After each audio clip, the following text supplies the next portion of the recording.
How are you doing today? I am William Wallace, and this is from the oneyearbibleonline.com, which I'm sure you're totally reading, or if you'd like, you just hit the blue button and listen to it. But to this video, I hope you save it and send it out to friends and family. It's incredibly important. So join us every day for oneyearbibleonline.com. Today, actually July 1st, it was 2 Kings 17 to 18, and it's about idols and how if you don't worship the one and only Lord, you'll have idols in your life. Everyone has it, and those idols get in the way, distract us, and we end up worshiping the wrong thing. So in the story, there is one of the world's most powerful king, the most powerful king at the time, and he is in charge of the Assyrian kingdom. And they have conquered and destroyed nation state after nation state.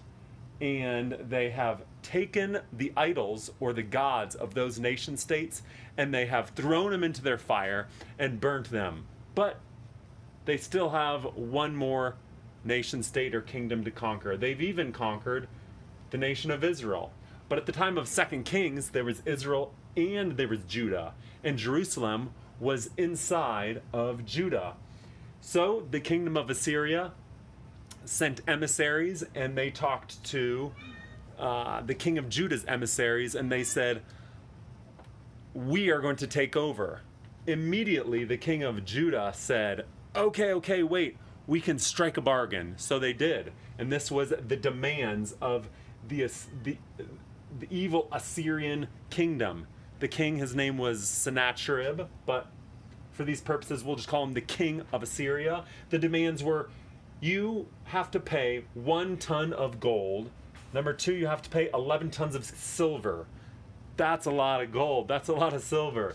It was so much gold and silver that the king of Judah, his name was Hezekiah, he literally had to empty out all the coffers of Judah, and he had to steal from God, so to speak, by taking the gold and silver out of the temple of God, or Solomon's temple, even so much as to take some of the decorations and even the doors off the temple of God to pay to the king of the Assyrian Empire, Sennacherib. But of course, can you ever trust the evil pagan king? Of course not.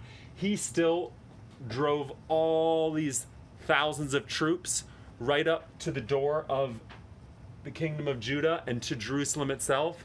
And their emissaries met the king of Judah's emissaries, and they said, "We are still going to take you over unless you surrender everything, including your land, including your capital, the precious. Jerusalem is still oh so precious." And they said, "If you don't, even though you already gave us a ton of gold and 11 tons of silver, if you don't surrender, we will lay siege to Jerusalem, and you'll be so starving that you'll have to eat your own poop and drink your own urine." And the king of Judah told the emissaries, just simply listen and do not say a single word. Come back and tell me what they say, and then we'll decide what to do. So the emissaries heard what they said. They came back to Jerusalem, and they were so incredibly sad when they told them that they were going to lay siege to Judah, starting with the city Jerusalem. But the king of Judah, instead of giving up like some people do, he laid his plans out before the Lord God and prayed. And what did the king of Judah say? The king of Judah said, "Help, I need your help."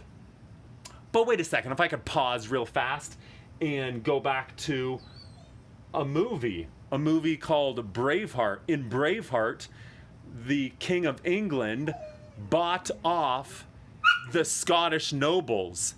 If you remember, he says, "Oh yes, they fell for lands and titles."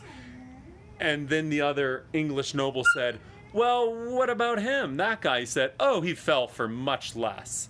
In other words, an evil king, the English king, Longshanks, was buying off the nobles. And that's exactly what the Assyrian king Sennacherib was trying to do to Hezekiah and his nobles.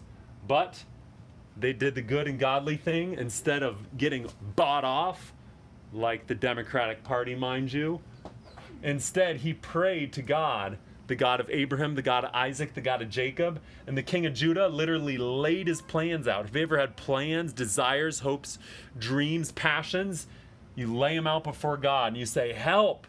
And he said, help. And what did the God of Abraham, Isaac, and Jacob do? He said, go over to the prophet of God. That's the prophet. That scroll would be, I don't know, maybe the Torah. They would have the Torah definitely during the time of 2 Kings and more scriptures as well. What did the prophet of God, which at the time it was Isaiah, son of Amos, he said, God will save you. And in fact, he specifically will kill evil Sennacherib, the king of Assyria, and he will destroy his kingdom. And what ended up happening? Well, the emissaries of Judah and Assyria talked again, and they did not give in, and they did not give over God's land, Jerusalem, but instead they patiently waited on the Lord. And what happened?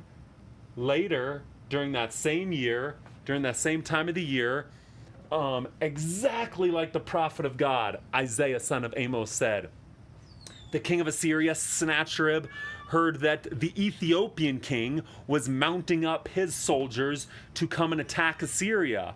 So because of that, of course, the king of Assyria went to go fight and attack the king of Ethiopia. And during that time, the angel of the Lord, which would be the Son of God, Christ, it's called a theophany or a Christophany in the Old Testament. The angel of the Lord, this is still 2 Kings 17 and 18. There's no Jesus, but Jesus claimed to be Christ, the Son of God. The Son of God in the Old Testament, most scholars believe, is called the angel of the Lord, came and killed 158,000 of the foot soldiers of the Assyrian kingdom. Exactly what the prophet of God said. He will take a sword and he will crush the Assyrian kingdom. And so that happened, and the next day the Assyrians woke up and found 158,000 of their strongest soldiers dead. They were so shocked they had to go home, and then 2 of the sons of the king of Assyria came, and there was a coup against the king of Assyria. The 2 sons killed him to take over, of course, but they ended up having to escape Assyria for their own lives, and a 3rd son took over, and of course Judah, with the capital of Jerusalem, was safe. What happened? Hezekiah, the king of Judah, listened to God and talked to the man of God, and because he obeyed, he was blessed. What is there in your life where you need to obey God, even though you lay out your plans to God? Check, I want to do X, Y, and Z, get a master's, doctorates, run for office, do whatever. Do you lay out your plans before God and cry out before God saying, this is my plan, this is what I want to do? And do you say, help? And God will answer even those very small prayers. And then, after that, do you quietly listen? Well, it all starts with reading the Bible, and I recommend either reading or listening to the oneyearbibleonline.com and just clicking on whatever day of the year it is and listen to it again and again. I listened to July 1st, I don't know, maybe 7 times, and the 2nd or 3rd time, that's when it really starts to have an impact on your life. So, I'll leave it with you, and remember, obedience brings blessing, disobedience brings cursings. I'm William Wallace, and that's all for today.